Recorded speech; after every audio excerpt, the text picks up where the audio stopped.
Bonjour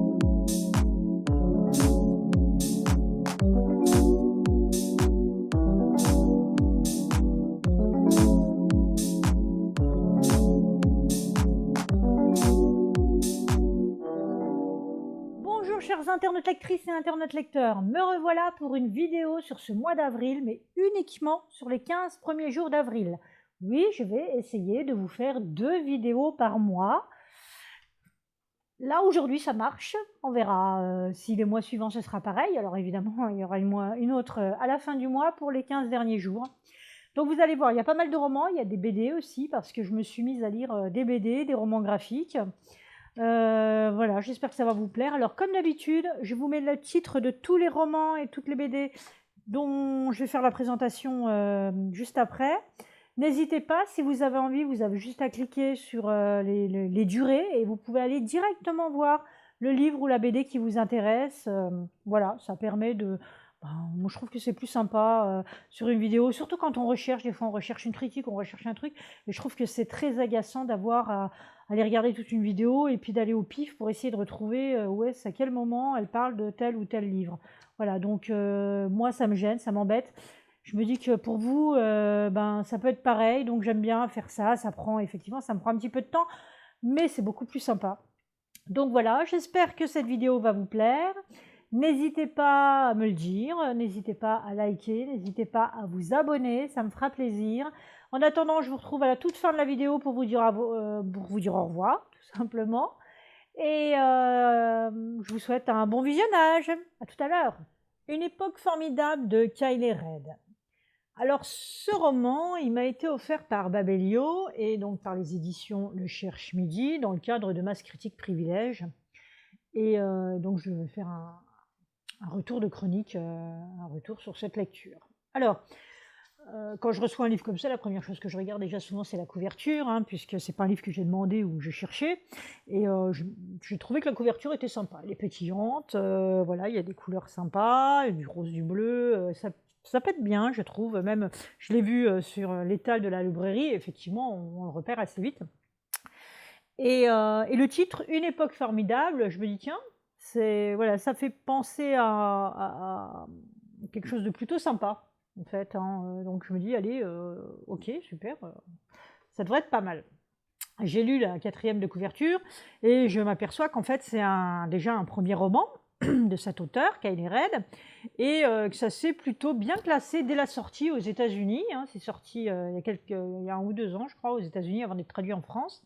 Et il y a eu de bons retours de la part de différents magazines, comme le Times, par exemple, qui dit « Quel bonheur de dénicher un premier roman aussi bon ». On a le Guardian qui dit « Un talent virtuose à la puissance considérable ». Une lecture littéralement compulsive pour le magazine Elle, fascinant pour le Washington Post, enfin bref, voilà. Une pléthore de remarques assez élogieuses. Et ce livre, en plus, j'apprends qu'une adaptation faite cinématographique qui est en cours. Donc je me dis, waouh, ça doit être sympa. Alors je lis donc derrière l'histoire. Alors ça se passe à Philadelphie.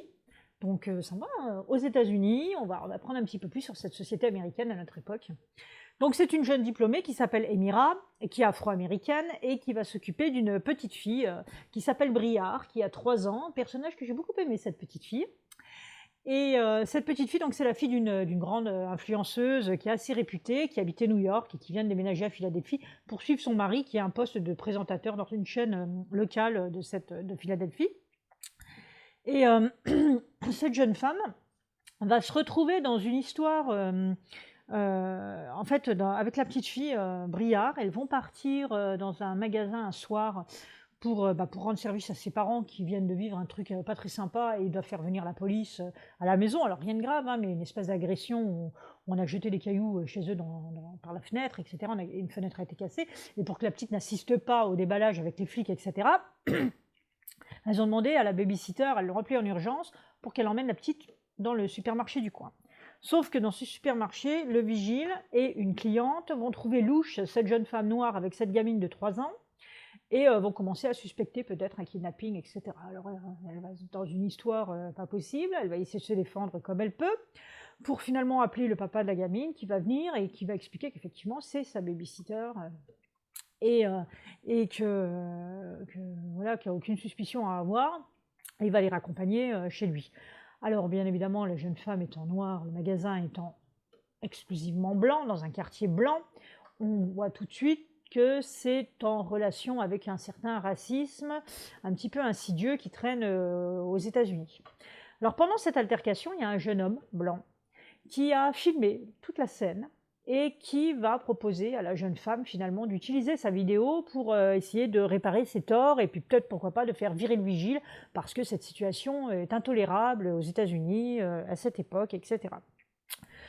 La jeune femme n'a pas du tout envie de rentrer dans ce genre de truc, elle n'a pas du tout envie, voilà, on sent que tout ça, ouais, le Black Lives Matter, ok, bon, ça existe, etc., mais elle ne veut pas rentrer dans ce genre de combat, elle a sa petite vie qui est déjà un petit peu pour elle pleine de questions, parce qu'en fait, certes, elle est diplômée, mais elle ne sait pas ce qu'elle veut faire de sa vie, elle est un peu paumée, voilà, on sent une jeunesse un petit peu perdue, etc., quelle que soit la couleur, hein, même si elle est noire, voilà, complètement, donc elle est vraiment loin de tout ça.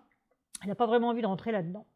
Et puis, il y a la famille, hein, dont elle garde l'enfant. Cette famille-là, alors notamment la maman, commence à se prendre d'affection vraiment pour cette jeune femme et va vouloir absolument essayer de l'aider pour sortir aussi bah, je sais pas, de sa petite vie, de son... Voilà, il y a une espèce de vision un peu supérieure, finalement, de cette femme blanche qui a de l'argent, assez bourgeoise vis-à-vis de cette jeune fille, mais en même temps, non, non, surtout pas, justement, elle fait tout ça pour prouver qu'elle n'est pas raciste, qu'elle n'est pas supérieure, etc. Voilà, donc il y a l'espèce de méli-mélo, là, voilà, sur une vision sur la société américaine qui est très intéressante. Alors maintenant, j'ai pas accroché à cause de l'écriture. L'écriture, il y a beaucoup, beaucoup de dialogues. Et par moments, les dialogues, notamment quand elle est avec ses copines et qu'elles font la fête, elle essaie de discuter donc d'un sujet avec ses copines et à chaque fois dans le dialogue, on a l'une qui parle, l'autre. Après, on a une pensée de l'une ou de l'autre. Et à un moment donné, hop, on a une troisième copine qui est là, puis qui parle, mais qui n'a rien à voir avec le sujet. Donc, alors il faut essayer de s'imaginer, ah oui, d'accord, elle essaye de prendre un selfie, c'est pour ça qu'elle dit telle chose. Enfin, c'est voilà, c'est fait pour mettre dans l'ambiance, pour comprendre ce qui se passe, cette petite fête, etc. Mais alors, j'ai trouvé que c'était compliqué à suivre finalement. C'est-à-dire que moi, j'aurais voulu être vraiment dans le sujet, bien approfondir le sujet pour bien voir, etc., ce qu'il en est, ce qui se passe dans leur tête et tout, mais c'est...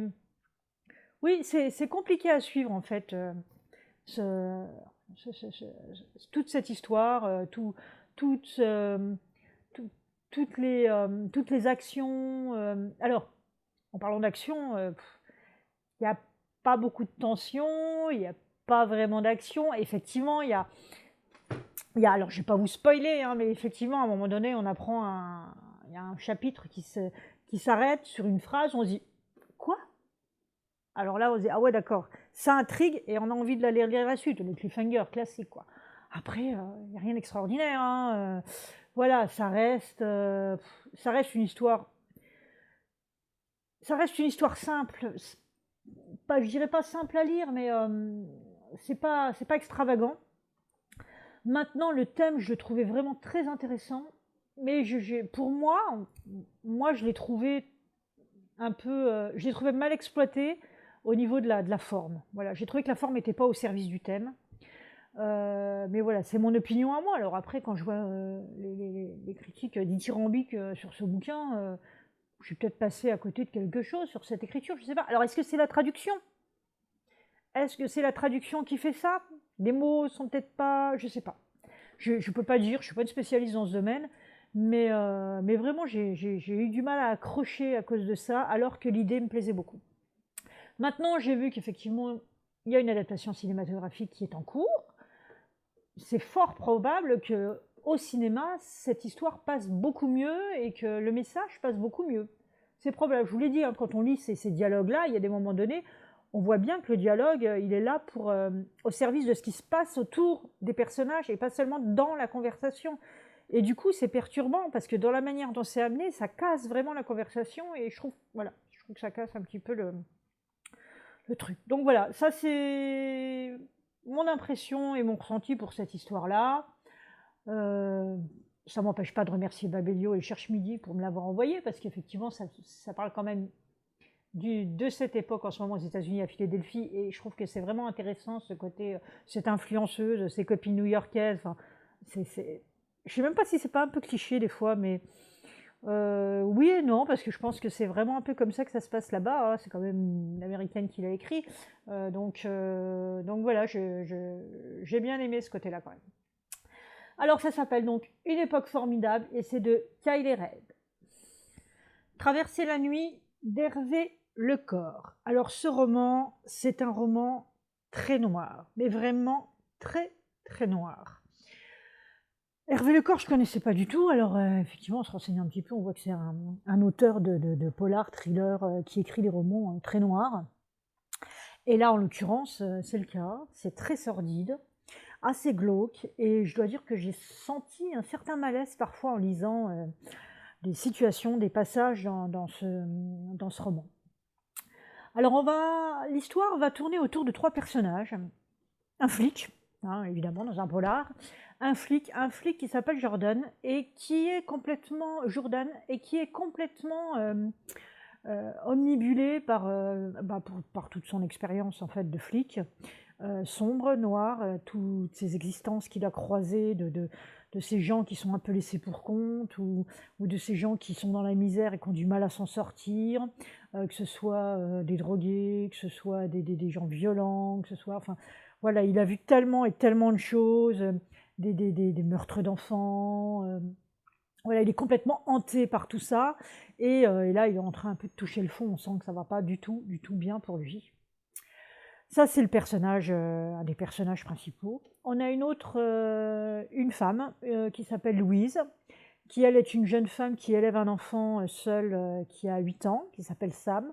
C'est son magicien, comme elle l'appelle, c'est celui qui lui apporte de la joie. Alors elle a vécu des choses difficiles dans sa jeunesse, hein, c'est une ancienne droguée, elle vient de perdre ses parents, enfin, elle les a perdus il y a quelque temps maintenant, mais elle est toujours dans le manque de ses parents. Et puis, surtout, elle s'est séparée d'un ex, et cet ex-là, en fait, continue à la voir et est très violent avec elle. Voilà, c'est des violences conjugales qui sont abordées aussi dans ce roman-là, énormément abordées, avec des scènes qui sont absolument terribles et intolérables. Donc voilà, forcément, ça touche beaucoup. Et puis le troisième personnage s'appelle Christian, c'est un livreur. C'est un livreur donc le jour, et la nuit, eh bien, c'est quelqu'un qu'il ne vaut mieux pas rencontrer puisque c'est un psychopathe. Et donc on voit tout de suite qui est le tueur, on le sait donc assez vite dans cette histoire-là. Donc c'est pas vraiment l'enquête qui est au centre de cette histoire, c'est plutôt la psychologie des personnages. Là, c'est vraiment assez fort, ça c'est sûr. Tout va tourner autour de la psychologie de ces personnages, de ce qu'ils vont vivre, de leur vie, de ce flic qui est tellement de ce qu'il a vécu, dans ce qu'il vit, etc., qu'il en oublie complètement sa vie privée, hein. D'ailleurs, sa femme va le quitter, sa fille, c'est à peine s'il a des relations avec elle. Il en souffre énormément de tout ça, mais il est complètement prisonnier de ce marasme, de ce qu'il vit au quotidien dans son travail, que voilà, ça lui bouffe complètement sa vie. Louise, qui vit dans la peur constante, dans l'angoisse constante, qui surveille tout le temps autour d'elle pour savoir si cet ex-compagnon va se pointer sur elle et puis la rouer de coups. Et puis Christian, qui est dans son truc, dans son cerveau, là, avec cette colère qui rugit et où il fait des actes abominables. Et on va comprendre un petit peu pourquoi il est dans cet état-là, ce qu'il a, d'où vient sa colère, etc. On va voir notamment sa relation avec sa mère, tout ça. Enfin, voilà, on va vraiment avoir 3 personnages qui vont nous emmener dans des situations glauques, dans des gouffres de souffrance. C'est terrible, quoi. C'est un livre, pour le lire, faut s'accrocher, quoi, hein. Vraiment, il faut, voilà, faut être bien. Je pense qu'il faut être bien, mais c'est dur quand même, hein, voilà. Donc, j'ai pas apprécié plus que ça parce que finalement, pour moi, c'est trop noir. Voilà, c'est trop noir. J'ai pas envie de ça en fait quand je lis. C'est pas, voilà, parce que je suis pas dans cette humeur-là, je pense. Et puis, c'est, oui, pour moi, il y en a trop, quoi. Il y a trop, il y a absolument aucune lueur d'espoir. La fin, alors la fin m'a vraiment déçue, mais en même temps, la fin, bah, ça va complètement avec le roman. Ça va dans la noirceur du roman et dans, ouais, voilà, alors on se dit, dans une société comme celle-là, parce que c'est quand même une critique un petit peu de notre société, hein, ça c'est clair, de ce qui s'y passe, de ce qu'on ne veut pas regarder surtout, hein, et, et qui pourtant existe et qui fait souffrir des gens qui d'ailleurs pourraient prendre du recul par rapport à tout ça, mais ne le peuvent pas, tel que le policier par exemple. Et donc, c'est c'est- c'est un regard dur, mais réel. Alors, du coup, il y a, il y a absolument aucun espoir, quoi. Il n'y a pas une petite... Alors, sauf peut-être ce petit garçon qui essaye d'apporter un peu de joie à sa maman, mais c'est pareil, ce petit garçon va souffrir parce que il est présent quand il y a ces agressions vis-à-vis de sa mère. Donc, c'est dur, quoi. Donc, c'est très lourd, très très dur. Donc, faut encaisser la grosse boule au ventre qui va se développer pendant la lecture de ce bouquin, hein, je vous le dis. Donc voilà, âme sensible, s'abstenir, comme je dis parfois. Et voilà, sinon c'est vrai que si vous aimez vraiment les livres très noirs, avec une espèce de critique de ce qui se passe à l'heure actuelle dans notre société, euh, bah, je vous le conseille, c'est Traverser la nuit. Mais alors par contre, il n'y a pas de solution, hein. Dans ce livre-là, il n'y a pas vraiment de solution, à part peut-être se prendre en main, mais bon, encore faut-il pouvoir le faire et en avoir les capacités, c'est pas forcément évident.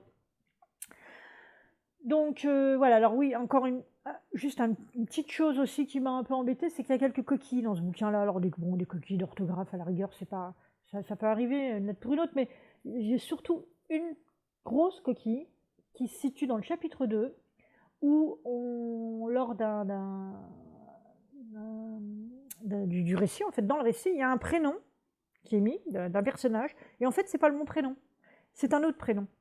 Mais ça, on s'en rend pas compte tout de suite. Donc du coup, moi, je me dis, tiens, qu'est-ce qu'il dit là? Alors je me dis, non, il veut dire, bah non, peut-être pas. Alors peut-être qu'il y a un autre personnage. Alors après, il y a toute une machinerie qui se met en route, hein, dans ma petite tête, hein.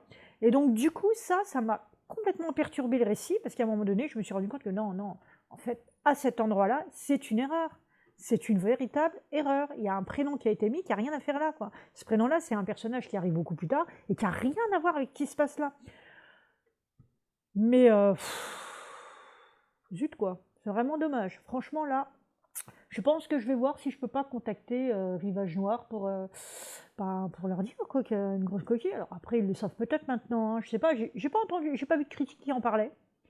Mais en tout cas, pour moi, c'est une grosse coquille, vraiment, parce que ça vous fait partir sur un truc qui n'a rien à voir. Alors surtout quand vous êtes dans un polar, dans une enquête, et que vous vous dites qu'il y a des choses qu'on va découvrir. En fait, là, vous verrez, on ne découvre rien. Je vous ai dit, l'enquête est vraiment pas au centre du bouquin. Ce qui est au centre du bouquin, c'est la psychologie des personnages, qui est très bien faite d'ailleurs, hein. C'est vraiment très intéressant, et c'est vraiment du noir, noir. Donc ceux qui aiment le noir, noir, c'est vraiment pour vous, quoi. Voilà. Donc ça s'appelle Traverser la nuit de Hervé Lecor. On va parler d'un sujet d'actualité là, avec cette bande dessinée qui s'adresse beaucoup aux enfants, qui s'appelle Coco le virus. Alors c'est écrit par Paul et Marguerite. C'est le coronavirus qui est expliqué aux enfants, voilà, comme c'est écrit ici. Alors j'ai beaucoup aimé cette petite BD parce que, alors elle a été écrite pendant le premier confinement en fait, hein. Ça avait été juste des textes et des images qui avaient été mises, je crois que c'était sur un réseau, sur un site, voilà, sur cocovirus.net. Et c'est un frère et une sœur, Paul et Marguerite, de Livron, qui ont créé ça, qui l'ont publié sur leur site. Et finalement, ils en ont fait un album, voilà, qui permet de faire le point sur ce qui s'est passé donc l'année dernière au moment du confinement, avec cette arrivée avec ce virus qui a créé une pandémie mondiale. Et donc, sur chaque double page, on va avoir en fait un thème qui va être expliqué aux enfants en lien avec le virus. Alors, j'ai relevé par exemple sur les thèmes, donc là on a les différents thèmes qui sont là, donc enfin ça regroupe beaucoup de choses, hein. On va parler par exemple de l'école à la maison. L'école à la maison, évidemment, ça a touché directement les enfants. C'était quand même une grande nouveauté, cette chose-là, à mettre en place dans l'urgence en plus, avec tous les problèmes qu'on a connus sur le fait de ne pas pouvoir se connecter correctement au serveur ENT, hein, l'environnement numérique de travail, sachant qu'on en est au 3e confinement et qu'on a encore des soucis. Voilà, on a aussi voilà, un passage sur la peur qui a généré ce virus, donc à expliquer aux enfants un petit peu cette peur, ce qu'on en fait, etc. On a la colère aussi, puisqu'évidemment, à un moment donné, quand on est confiné, qu'on se retrouve enfermé dans des fois des lieux un peu exigus, bah, effectivement, il y a beaucoup d'émotions qui peuvent être générées. Et donc, comment on gère ça? Voilà, il y a un petit chapitre là-dessus. On a aussi un que j'aime beaucoup aimer et qui, moi, m'avait effectivement surpris pendant le confinement, c'est la nature qui a repris ses droits. Donc, on a une double page, en fait, sur la nature qui a repris ses droits au sein des villes, au sein des rues, etc. Les oiseaux, les canards qu'on trouve au milieu de la rue, etc. J'avais trouvé cette situation-là assez drôle, finalement. On a les masques. À quoi sert un masque? Pourquoi ils font un masque? On a aussi une double page sur les mesures barrières, ou ce que j'ai aimé d'ailleurs qui a été expliqué dans les mesures barrières, c'est que les mesures barrières, c'est pas une barrière qu'on se met entre nous, c'est une barrière qu'on met entre nous et le virus. Donc voilà, j'ai des petites phrases comme ça, des petites choses qui sont dites et que j'ai trouvé assez sympathiques et très parlantes en fait, et très simples. On a aussi la mort, bien évidemment, qui est abordée, puisque même si on aborde comment fonctionne le corps humain, pour se défendre contre le virus.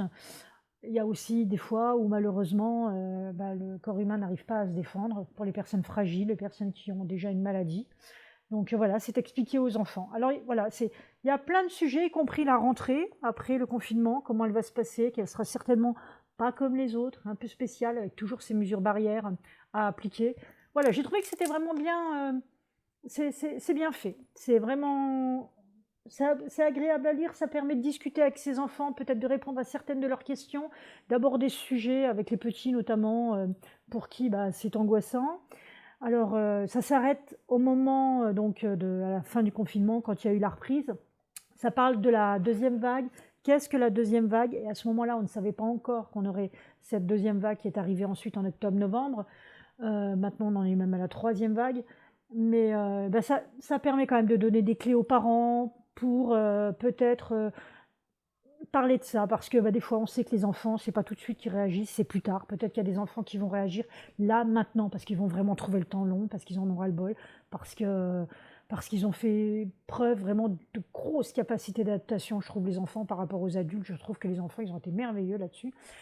Mais ça n'empêche que des petites angoisses peuvent quand même exister, peuvent être là, et que si on arrive à en parler avec eux, si on arrive à mettre des mots avec eux là-dessus, eh ben, ça permet un petit peu de libérer la parole, de libérer tout ça, et de se sentir mieux. Donc, je trouve que c'est un livre qui est vraiment intéressant, qui est, voilà, alors si votre bibliothèque là, moi en tout cas, voilà, je l'avais largement conseillé à la bibliothèque, et je suis contente qu'elle l'ait prise, pour qu'ils puissent voyager et qu'ils puissent répondre aux demandes des parents sur ce sujet-là. C'est donc Coco le virus de Paul et Marguerite. On va passer un petit peu sur de la lecture d'ado. Alors, je vais vous présenter ce roman qui s'appelle Heartstopper. J'en avais entendu pas mal parler sur les réseaux parce qu'il a beaucoup plu aux ados. Alors, quand j'ai trouvé ce roman à la librairie où on faisait des achats pour la bibliothèque, je me suis dit que voilà, c'était dans le rayon romantique ado. Je me suis dit voilà, ça va pouvoir compléter la collection de la bibliothèque de la commune. Ce que je n'avais pas vu, c'est qu'en fait, c'est pas tout à fait un roman, c'est un roman graphique en fait. Voilà, donc les ados là, vous pouvez faire un effort là pour lire un peu, hein, c'est quand même assez facile. En tout cas, je comprends en l'ayant lu pourquoi ça a plu aux ados. Alors l'histoire en fait, c'est l'histoire de 2 garçons qui vont se rencontrer, qui vont lier une amitié. Et si l'un a fait son coming out et donc qui est connu comme étant homosexuel, le deuxième, par contre, on ne connaît pas vraiment sa tendance. Est-ce qu'il est plutôt attiré par les filles, plutôt attiré par les garçons? On ne le sait pas, l'histoire ne le dit pas. Par contre, l'amitié va être très forte entre eux. Et il va y avoir une espèce finalement de questionnement. Et c'est ça qui est intéressant dans ce roman. C'est qu'on va aborder donc ce sujet quand l'adolescent, finalement, il ne sait pas trop où il en est, quoi. Il ne sait pas trop vers quelle attirance il a, quelles sont ses préférences amoureuses. voilà, il est dans le questionnement. Donc du coup, ce roman-là, je trouve qu'il fait bien parler cette chose-là. Ça permet de voir un peu comment on se situe par rapport à ça, comment les ados se situent par rapport à ça. Il y a aussi des idées reçues sur l'homosexualité qui sont, voilà, on va un peu tordre le cou à ces idées un petit peu reçues, puisque le héros qui est gay s'en tire très très bien dans une équipe de rugby, bah oui, il n'y a pas de raison, hein. Donc voilà, donc du coup, je trouve que ça ramène les choses, ben voilà, dans la normalité, entre guillemets, hein, mais ça fait accepter la différence sans jugement. C'est fait avec simplicité. Il y a beaucoup d'émotions dans ce roman. Je trouve que les personnages sont bien faits. C'est très crédible, les émotions qu'ils vivent. Les situations aussi que je trouve assez proches des jeunes, tout comme leurs remarques, hein, d'ailleurs, quand ils se disputent, voilà, tu sers à rien. Voilà, ça c'est une remarque que j'ai déjà entendue de la part de certains ados. Je ne dirais pas lesquels. Mais voilà, c'est des choses qu'on lit là-dedans et on retrouve effectivement des comportements d'ados qui se disputent ou qui s'échangent, qui échangent, etc. Donc c'est assez proche, je pense, d'une certaine réalité, en l'occurrence la réalité de sa recherche d'identité sexuelle et d'identité amoureuse. C'est très bien fait, alors c'est un tome 1, c'est à suivre. Je comprends vraiment pourquoi les ados l'ont aimé, parce que c'est vraiment une histoire qui est tout à fait abordable, c'est plutôt bien dessiné. C'est voilà, c'est des petites vignettes, hein,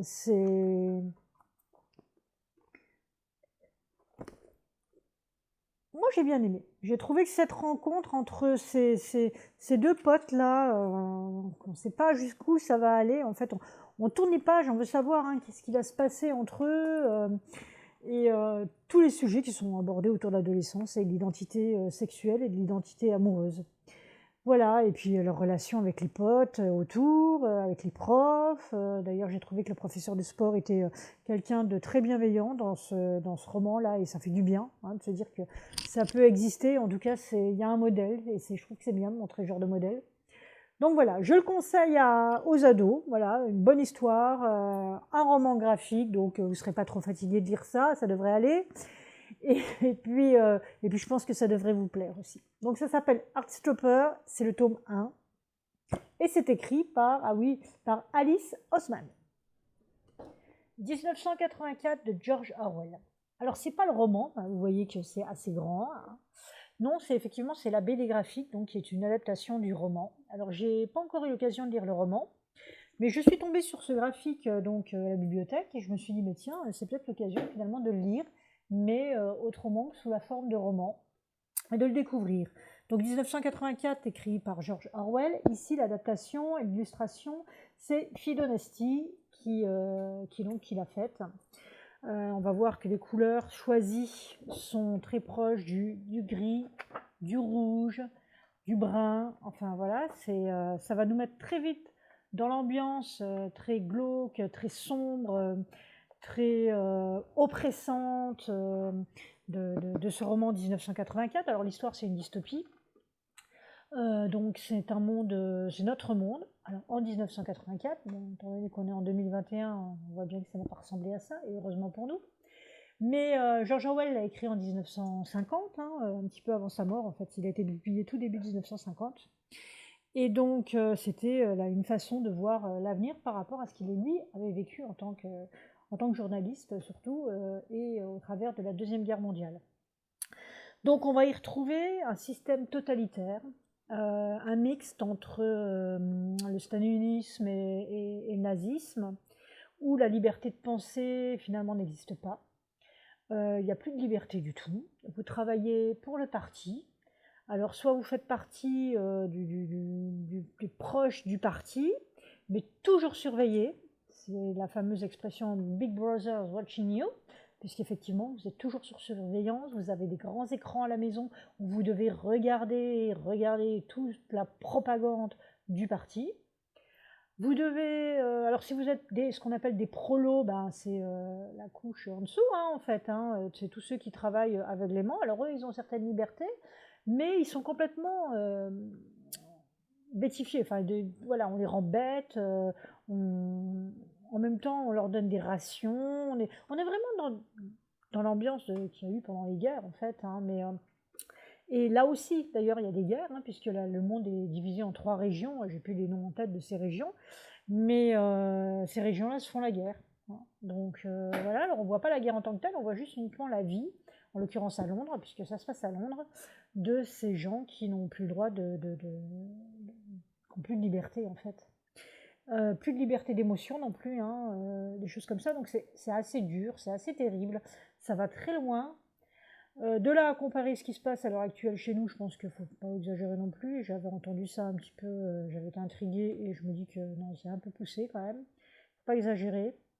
Là, on est vraiment dans un monde terrifiant, hein. Il y a une espèce de mise en place du parti, de vraiment de rendre les gens bêtes, sans avoir à réfléchir, et qui sont là uniquement pour enrichir le parti sans même s'en rendre compte, et qui se soumettent à tout en fait, hein.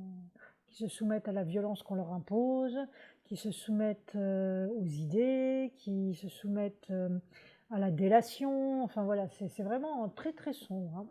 Donc dans cette histoire, bah, Wilson qui fait partie de ce monde et qui travaille pour le parti, hein, c'est une sorte de fonctionnaire en fait, hein. Son travail, c'est de réécrire le passé, oui, parce que dans ce parti, s'il y a des choses qui ne plaisent pas au niveau du passé, on fait disparaître et on le réécrit. Voilà, ce nouveau passé devient la vérité. Vous voyez, ça va, c'est loin quand même, hein. Donc, bah, il fait partie des fonctionnaires qui réécrivent le passé. Sauf qu'il a tendance à vouloir un peu trop réfléchir et un peu trop savoir prendre du recul par rapport à tout ça. Et puis à vouloir garder sa vérité, hein. Donc il va devenir un peu gênant, évidemment, pour le parti. Il va tomber amoureux, donc on va vivre une histoire d'amour difficile à cette époque, parce qu'il faut se cacher, puisque c'est interdit. Il n'avait pas le droit de tomber amoureux dans ce monde-là. Et puis on arrive bien évidemment jusqu'à la fin, qui est assez terrible. C'est vraiment terrible. Donc j'ai pas lu le roman. Moi j'ai vu cette BD-là. Je trouve qu'elle reprend bien effectivement le côté, je vous l'ai dit tout à l'heure, hein, le côté oppressant de ce que impose le parti, cette espèce de surveillance omniprésente, tout le temps, aucun espace de liberté. Enfin voilà, on le ressent vraiment beaucoup. Et alors par contre, voilà, je pense que le roman de George Orwell doit être tellement bien écrit, il y a tellement de choses qui se disent dedans et qui sont écrites, qu'il y a beaucoup, beaucoup, beaucoup de textes dans cette BD. Au début, on explique un peu dans quel monde on est, hein, et du coup, il n'y a pas de dialogue en fait, hein. C'est un état de fait avec beaucoup, beaucoup, beaucoup de descriptions, beaucoup de narration. Et du coup, ça alourdit vachement, quoi. Donc, faut s'accrocher quand même, hein, pour le lire et pour aller jusqu'au bout. Alors après, ça s'arrange un petit peu avec l'histoire d'amour, etc. Il y a du relationnel qui se met en place, du dialogue et tout, mais oui, alors après, c'est roman. Je pense que c'est très difficile d'adapter un roman comme ça, un classique comme ça en BD graphique. Je pense que c'est vraiment très bien fait. Alors, il en existe d'autres depuis. Celle-ci, c'est une des premières. Je crois que même que c'est la première qui a été adaptée fin 2020. Depuis en 2021, je sais qu'il y en a d'autres qui sont sortis. Je ne les ai pas encore vus. Je serais quand même assez curieuse de voir ce que donnent les autres. Alors, de lire entre-temps, peut-être, si j'ai l'occasion, le roman. Et puis de revoir éventuellement, quoi. Voilà. Donc c'est George Orwell, 1984. Et donc la BD graphique adaptée par Fido Nesti et illustrée par Fido Nesti.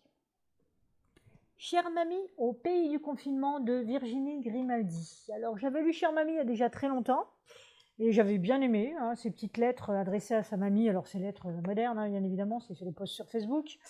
Et donc, eh bien là voilà, pendant le confinement de l'année dernière, Virginie Grimaldi avait fait la même chose. Elle a décidé de tout reprendre dans un livre, dans un roman, et de verser les fonds à la Fondation des hôpitaux de Paris Hôpitaux, donc de France, pour l'amélioration des conditions du quotidien des personnes qui sont à l'hôpital, autant les personnels que les patients. Donc voilà, donc je trouve que déjà c'est une bonne action. Et puis pour parler du roman, moi j'aime bien parce que c'est très drôle. J'aime beaucoup l'humour de Virginie Grimaldi.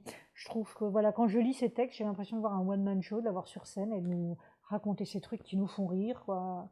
Voilà, il n'y a pas de raison. Florence Foresti aussi, elle pousse les traits et tout. Ben voilà, c'est un peu le même style, je trouve ça. Ça pousse le trait, ça fait rire, ça joue sur les mots. Et moi, j'aime bien. Moi, ça me donne la banane. Et c'est tout ce qu'on demande. Voilà, j'aurais bien de sa copine, quoi, parce que je pense qu'on rigolerait bien toutes les deux. Parce qu'il y a plein de choses drôles. Prendre la vie comme ça, de ce côté-là, je trouve que c'est intéressant, c'est important. Et puis, ça permet de prendre du recul sur ce qu'on vit, et notamment, ben, justement, en période de confinement, ça permet de déstresser. Alors moi, je ne l'avais pas découvert pendant le confinement l'année dernière sur Facebook. Je n'avais pas du tout suivi sa page, donc je ne connaissais pas du tout ces posts-là. Je suis ravie qu'elle ait fait un livre parce que ça m'a permis de le découvrir. Moi, je l'ai lu là, voilà, pendant ce confinement-là du mois d'avril. Et vraiment, c'est très très drôle, quoi. Ça m'a fait sourire. Voilà, on m'a entendu rire, mon mari m'a entendu rire, il s'est demandé pourquoi. Bah, je lui ai dit, bah, lis-le, tu verras. Faut que tu lises. Alors je lui en ai lu quelques-uns parce que ça va vite à lire. Et effectivement, il a trouvé ça drôle, ça l'a intrigué et il l'a lu. Et là, maintenant, en ce moment, il est en train de lire Chère Mamie, voilà, parce qu'il a bien aimé le style aussi. Voilà, c'est vraiment sympa, ça change complètement de ses romans habituels, hein, mais alors après, ça change. Ça reste toujours dans sa façon d'écrire, quoi, sa façon de grossir un peu les traits, d'avoir des métaphores qui font sourire, qui font rire, d'avoir à un moment donné, pouf, le petit mot qui, sur une situation, paf, va nous donner un éclat de rire. Donc voilà, moi j'aime bien, j'ai passé un bon moment. Voilà. Donc si vous avez envie de passer un bon moment, de sortir un petit peu de l'amorosité ambiante, lisez-le. Voilà, en plus vous ferez une bonne action, hein, et puis c'est pas très cher, hein, il a 5,50 € le bouquin, c'est rien du tout. Et vraiment c'est drôle, quoi. Voilà, puis ça a prêté à la grand-mère, aux amis, aux proches, à la famille, parce que c'est drôle et puis ça fait du bien. C'est un livre qui fait du bien. Chère mamie au pays du confinement, de Virginie Grimaldi. Une chance sur 1 milliard de Gilles Le Gardinier. Alors, Gilles Le Gardinier, j'avais déjà lu 2 autres romans, il avait complètement cramé. Et puis, je me souviens plus de l'autre. Ça va me revenir. Non, ça me reviendra peut-être plus tard, c'est pas grave. Donc, alors moi j'aime bien Gilles Le Gardinier, j'aime bien son écriture. Là aussi, c'est drôle. Voilà, c'est une écriture, c'est un livre pour se faire du bien, hein, pour voir la vie un peu plus belle, voir les choses importantes dans la vie, donner un sens à tout ça. Enfin voilà. Et puis c'est fait avec beaucoup d'humour. Alors une chance sur 1 milliard, là c'est un jeune homme. Donc c'est chef d'entreprise qui a une entreprise florissante. Alors c'est un statisticien, mathématicien. En fait, il a inventé certains concepts qui finalement aujourd'hui lui rapportent beaucoup d'argent. Et donc tout va plutôt bien dans sa vie, sauf qu'il s'est séparé 2 ans avant de son ex. Enfin, c'est plutôt elle qui s'est séparée de lui. Et il a peut-être un peu de mal à s'en remettre quand même. Mais il a un super bon groupe de copains avec qui il s'entend très très bien. Et d'ailleurs, dans ce groupe de copains, il y a un médecin qui, à un moment donné, trouve qu'il a quand même une mauvaise mine et décide de lui faire passer des examens. Et en fait, il découvre qu'il a une maladie qui est rare, mais qui malheureusement va être fatale et donc qui risque de mourir assez vite, sans trop savoir quand, parce que c'est lié au cœur. Alors voilà, c'est malheureusement impossible de prédire. C'est vraiment tellement rare que c'est compliqué de suivre cette maladie et de voir quoi faire et comment elle va évoluer. Donc c'est un choc, hein, pour Adrien, hein, ce jeune homme, et du coup il va voir la vie d'une autre façon, et notamment ce qui lui reste à vivre. Et il va décider finalement un petit peu de revoir son passé et de faire un peu la paix avec son passé et de découvrir aussi ce qui est important pour lui. Il va se rendre compte que ce qui est important pour lui, c'est peut-être les amis, c'est tous les gens qu'il n'a pas vus depuis longtemps, etc. Et donc on va se retrouver dans des situations, alors c'est pas du tout larmoyant, hein, même si on se dit que c'est quelqu'un qui normalement est censé mourir parce qu'il a une épée de Damoclès au-dessus de la tête, oui c'est sûr, mais en fait, le bouquin ne va pas nous entraîner là-dedans, il va nous entraîner sur des situations cocasses, des situations sur ses actions, sur ce qu'il va faire, sur tout ce qu'il va décider d'entreprendre pour profiter de chaque journée, pour profiter des gens qu'il aime, pour voilà, revenir sur son passé, essayer de résoudre ce qu'il peut résoudre, sans forcément faire des choses incroyables, hein. Ça va vraiment rester dans la simplicité, mais ça va être fait avec beaucoup d'émotions, beaucoup d'humour. Et moi, j'ai bien aimé. Voilà, j'ai passé un bon moment. Alors, il y a certains chapitres que j'ai trouvé peut-être un peu longs, mais mais ça m'a pas fait arrêter le livre pour autant. Je l'ai quand même dévoré, je l'ai quand même lu très très vite. Je voulais connaître la fin, je voulais voir un petit peu aussi. Bah, en fait, on va s'attacher beaucoup aux personnages qui vont l'entourer. Son meilleur ami, la jeune femme qu'il a embauchée il y a très très peu de temps avant de connaître tout ça et qui va hisser un petit peu dans la boîte dans laquelle il est. Et bref, tout un tas de personnages comme ça qui moi, je trouve très intéressants, très attachants. Donc voilà, avec les liens, les dialogues, les situations cocasses dans lesquelles il va se mettre. Moi, oui, c'était un bon moment pour moi. Voilà, si vous avez envie d'un livre léger, voilà, bah, Gilles Le Gardinier, en général, c'est ça, c'est léger, c'est drôle, il y a de l'émotion et puis ça plaît. Voilà, moi, derrière un thriller ou avant un thriller, je trouve que c'est vraiment pas mal. Alors, il m'a moins fait rire quand même que Complètement cramé, hein. C'était un des premiers que j'avais lu et que j'avais adoré vraiment, j'avais éclaté de rire. Mais j'ai quand même eu des éclats de rire aussi avec celui-ci sur certains passages. Donc voilà, notamment avec Batman à un moment donné. Pour ceux qui liront, vous verrez, ceux qui l'ont lu savent de quoi je parle. Voilà, il y a des situations vraiment drôles. Voilà, ça s'appelle donc Une chance sur un milliard de Gilles Le Gardinier. Et bien voilà, j'ai terminé donc cette liste de romans et de BD que j'ai lus pour les 15 premiers jours d'avril. Donc effectivement, j'en ai lu pas mal. C'était déjà un petit peu long là, hein. Bon, en tout cas, ça y est, c'est fait. Je vous retrouverai donc à la fin du mois pour les 15 derniers jours d'avril. Je peux déjà vous dire que qu'est-ce qui vous attend? Il vous attend encore quelques BD. Un post-apocalyptique. Mais bon, post-apo, oui, l'univers c'est post-apo. Après, le bouquin en lui-même, enfin, je vous en parlerai la prochaine fois. Je n'ai pas encore fait ma critique, même écrite, donc je ne vais pas vous en parler tout de suite. Et puis, il y a un thriller aussi que j'ai terminé il n'y a pas très longtemps. J'ai failli le mettre ici parce que je l'ai commencé le 14, mais je l'ai terminé le 16. Alors je me suis dit, non, il y en a déjà pas mal, je le garde pour la fin. D'autant que je vais peut-être ralentir un peu ma lecture, je ne sais pas. Moi, je ne sais jamais, en fait. On verra bien. En attendant, je vous remercie d'avoir été jusqu'ici pour regarder cette vidéo, si c'est le cas. Je vous dis à très bientôt. Je vous souhaite de bonnes lectures. Je vous ai peut-être donné des idées, tant mieux si c'est le cas. Sinon, je vous retrouve d'ici 15 jours. Et en attendant, bonne lecture, bon voyage et à bientôt. Ciao!